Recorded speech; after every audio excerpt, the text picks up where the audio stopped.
Hello and welcome to Teacher Talk, the podcast for teachers who are lifers but still want to have a life. This is Jared, and as always, I'm joined by my partner, Johanna.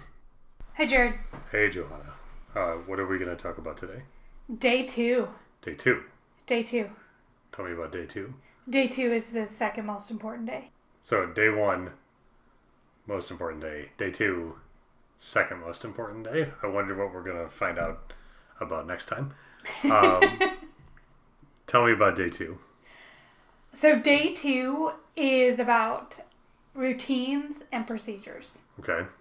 Because what you don't want to do is kids like humans, okay? The thing I hate Kids most... are like humans. Well, it's a good message. I meant like kids, and then I was like, no, it's not just kids. It's like all human beings. It's like when you go to a restaurant and then you don't know what's expected of you. Like, that is stressful. No one wants that. And so you have to, once you're liked, they want to come back, you like them, you smiled. You trusted. You trusted. You reestablished the need for trust, frowned. Now you have to realize that you can't do that every day. So now we start practicing how we act in the habits of the classroom, the habits of learning. Habits, routines. Yeah. Day two. Day two. Okay. So theoretically, you kind of introduce these on day one. You didn't mean to introduce them, but you did because you followed what will be formally taught day two. Okay. So, I'm just going to show up and I'm going to want habits, and so they're going to happen. Well, you will have planned them. Oh, okay. Okay. So what habit do I need to plan? So as a teacher, you essentially need to plan for everything. You need to assume that everything will happen, and then you need to plan for it. You need to think of yourself like a fast food restaurant, because I think they do an incredible job at planning for virtually everything. I'm going to be like not Ron Swanson in that McDonald's movie with Michael Keaton. I have no idea what you're talking about. This is the founder. It's okay. It's a biopic about Ray Kroc, but Nick Offerman plays one of the McDonald's brothers that planned out every single move that his employees would make, from like, okay, this guy's going to pick up a tray and then turn and set it down, and then this guy's going to squirt the mustard on it and stuff. He was kind of the genius behind what made the McDonald's style successful in the first place. That's essentially what you're doing as a teacher, is you need to think through, how are my kids going to walk into the room? How are the students going to walk into the room? What are they going to do at the beginning? And you have to think about how this structure and these routines are going to support your entire curriculum, your entire learning purpose. You need to think through, like, assume that a kid is going to make a mistake. What am I going to do when a kid makes a mistake? All of that has to be predetermined, and a lot of it, is unique to the school, to the classroom, to your kids, but at the same token... It's not unique to the moment where it happens. Right. You could have a plan before it happens. But, Joe, this sounds like a lot of work. You say you need to think through everything. Everything's a lot of things. You're the don't work too much person. Why are you telling me to do all this work? Okay. So I don't. Once the school year is started and I'm through those first essentially 5 days, I work contract hours. But the work that I do to establish these routines and procedures is what allows me to work 40 hours every other week. Before the school year starts, I do take approximately 1 week. Depends on how many preps I have and how much I'm responsible for teaching. And my primary focus is determining the structures and routines I will need to teach any of the curriculum that I have. And then carefully thinking through, how am I going to teach those things to students, and how am I going to let students practice those in the first 5 days so that they are habit. Because the number one way to prevent additional work in the teaching classroom is for it never to happen in the first place. If you never have a behavior problem, then you're not wasting time managing behavior problems. You're not saying you're never going to have a behavior problem, but No. but by laying this groundwork, you're minimizing them, and you're by having a plan for how to respond for the behavior problem that you already imagined might happen. It's less work executing your predetermined response than it is coming up with a ad hoc response in the moment, right? Here's where you're wrong. So if you compare my data to another teacher's data, most teachers, the prime time for them to have behavior issues is actually closer to October. That's because the high of the start of school has worn off. But if you look at, and then it can either escalate, maintain, or sometimes you're able to regroup and it dips back down. I have the opposite. My behavior issues are all going to be at the beginning when they stay really, really small, because the natural nuance of new means we want to try and figure each other out. And so really by October, it is rare for me to have, with the exception of chaos happened at home or with a girlfriend and now a brand new behavior that was never anticipated. I mean, those things are still going to happen. Sure. But daily classroom behavior issues should not be a concern. Once you're, otherwise, how do you because of what you do on day 2? Yes, day 2, day 3, day 4, sure. Day 5. Yeah. We're gonna call it day 2 for now. Day 2, establishing routines and procedures. So what exactly is it that you do then? Okay, so step 1, you have to think through all routines and procedures. You want to keep it as generic and simple as possible, and you constantly want to go to the fast food method. A 6-year-old knows the routines and procedures in a fast food restaurant, right? It has to be that simple. Every time you think that you need a high school degree to interact with your routines and procedures, you have screwed up, and you must simplify it down. Just picture the food you want, and that one has a number. So you say, I like that picture. Give me the 3, please. Right. Okay. Super simple. Simple, simple, simple. And they will work no matter what you insert into that equation. Right? Whatever I need to teach. I don't have to read in French. I don't have to figure out which fork goes to what. It's the picture of the thing I want and a number. Yes. But literally, in a fast food restaurant, they have thought through the moment you parked the car. Mm-hmm. Every routine and procedure is planned. You need to do the same thing. The moment students cross into my classroom... You should watch The Founder. I think you'd like it. Okay. Apparently there's a movie I need to see. Well, it's Nick Offerman. Right? I do, yeah. I like Nick Offerman. Okay. It's good times. Okay. So, step 1, think through all the routines and procedures. I forgot where we were. What were we talking about? We're talking about how you actually execute on day 2. To establish your routines and procedures. So you said think through all of them. First. You want them to be as elemental and simple as possible? Yes. And they're all pre-thought out in advance, even before day 1. Give me an example. Example, behavior management plan. What's that mean? A kid is going to do something you don't want them to do. They talk when they're not supposed to.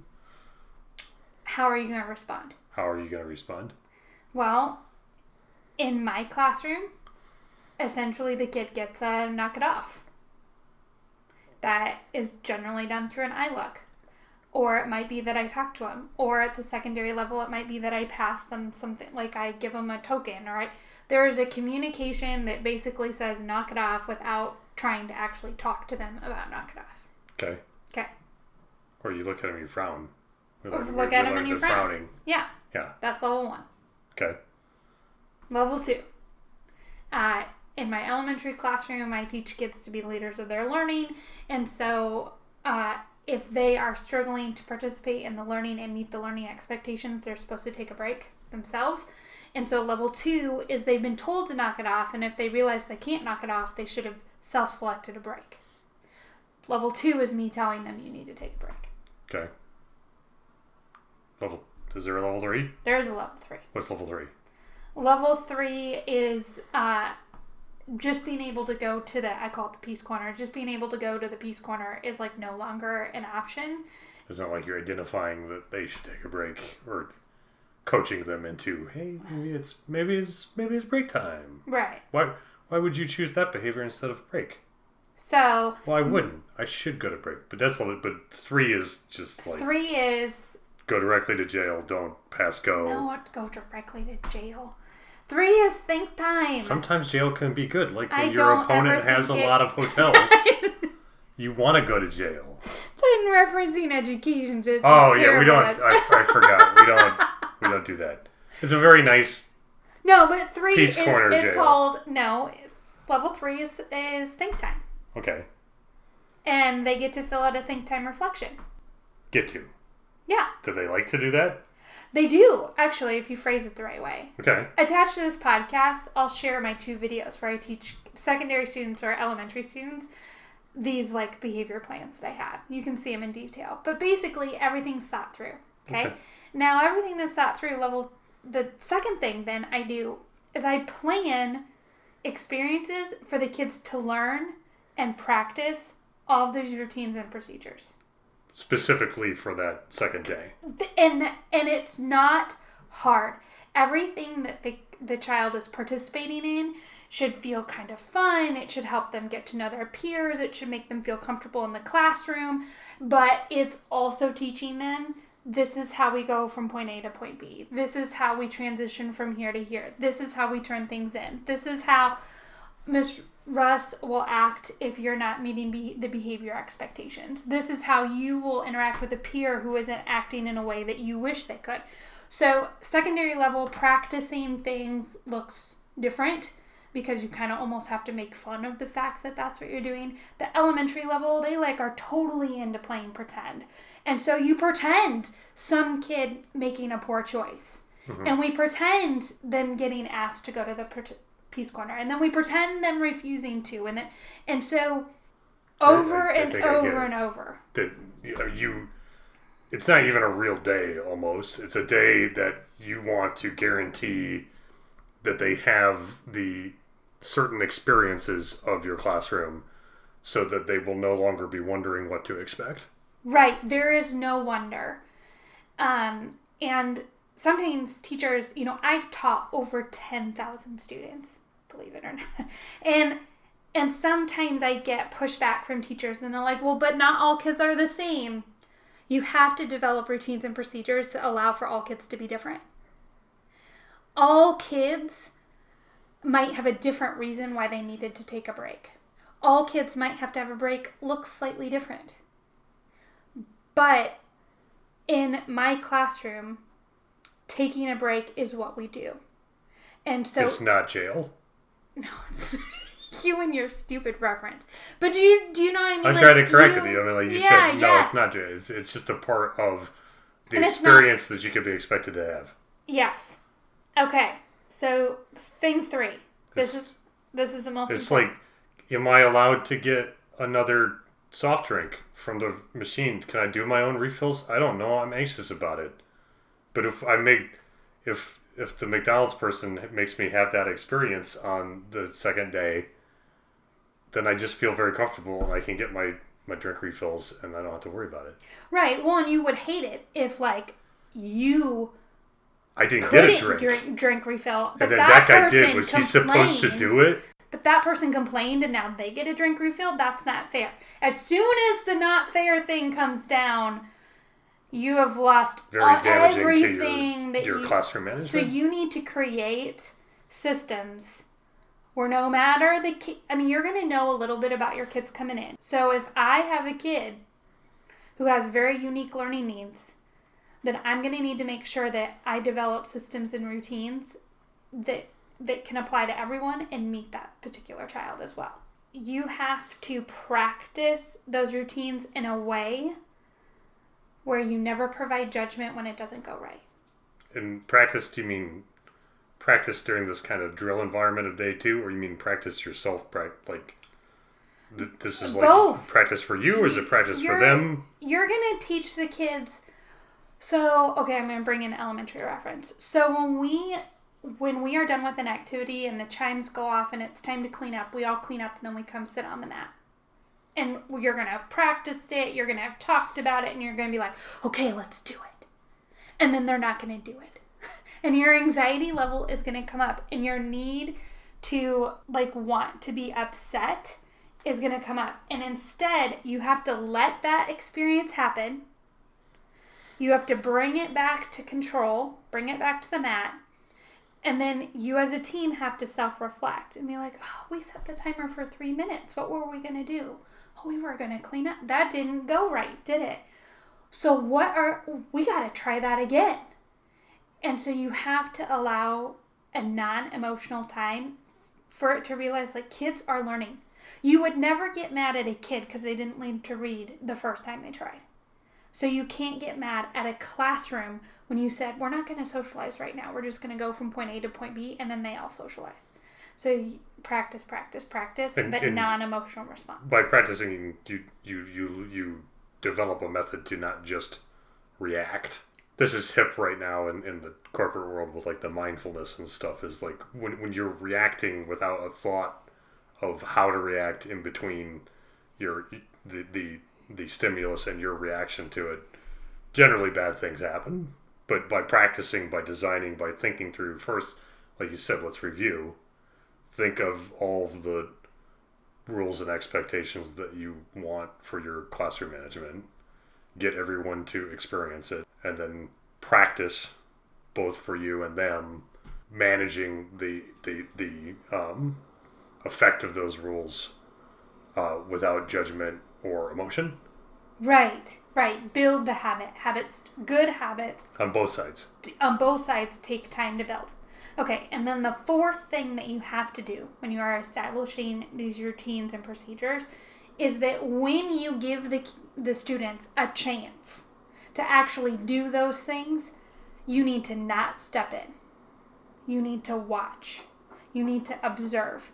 Because it could be what you planned before the kids even came. It doesn't work. And so it's okay on day 3 to be like, we're going to tweak what we practice on day 2 because that's not going to work for us. But if you, as soon as things start going wrong, if you swoop in and try to save it and go like, whoa, are we allowed to talk during this transition? You're not going to learn why it fell apart. And they're not going to learn either. And they're not going to learn. You're not accomplishing your goal 3, which is part of the practice is to learn. Right. And so you have, but it's hard because you can't let it just go on forever and turn to chaos. So I like to establish time parameters. So we have a routine and procedure. We teach the routine and procedure. We model it, and then we're about to release the students so that they can try it. And I'll say, okay, let's have 2 minutes, and then I set a timer. And then for those 2 minutes, I need to just watch. And think if it's not working, you're thinking about why it's not working. Right. If I get 50% there, we just need more practice. Mm-hmm. But if everything fell apart, it means what I planned isn't going to work. And so it's okay at that point, even with really young students, to say that didn't work. Let's make a better way. Maybe for our class, that isn't going to work. What's going to be a better way? And anytime I can, it's team. We are in this together. We need these so that we can learn. And so that's it. Really, if day 2, day 3, you focus on those routines and procedures and allow you and your students time. You snuck day 3 into here. You said this was day 2. But you already said this is kind of... This is going to go on. I'm not going to introduce... the rest of the first week type. I'm not going to introduce any learning where I am trying to take them from where they are at academically to a new place until I have these habits. Everything they are going to be exposed to is either pre-assessment or... it's learning the classroom. It's learning the classroom or learning each other. Yeah. So recapping. 1. Know everything about how you expect the students to behave in the class. Not just behave, but act. Move from their point A from point B. The logistics of their interactions with your classroom. You want to plan Who's for the logistics everything. People? Is that? There's. Is that UPS? Yes. Yeah. Or FedEx. I don't remember. There was a commercial. But understand, have a plan for everything that happens in your classroom, how you want your students to interact with it. Yep. 2. 2 is teach. Teach it. Yeah, you got to teach it. You got to teach it is when you tell them what the routine is going to be like and how you're going to do it, and then they model it. It's like I do, you do, we do. You give them the opportunity to know what you already figured out. You're learning. Yeah.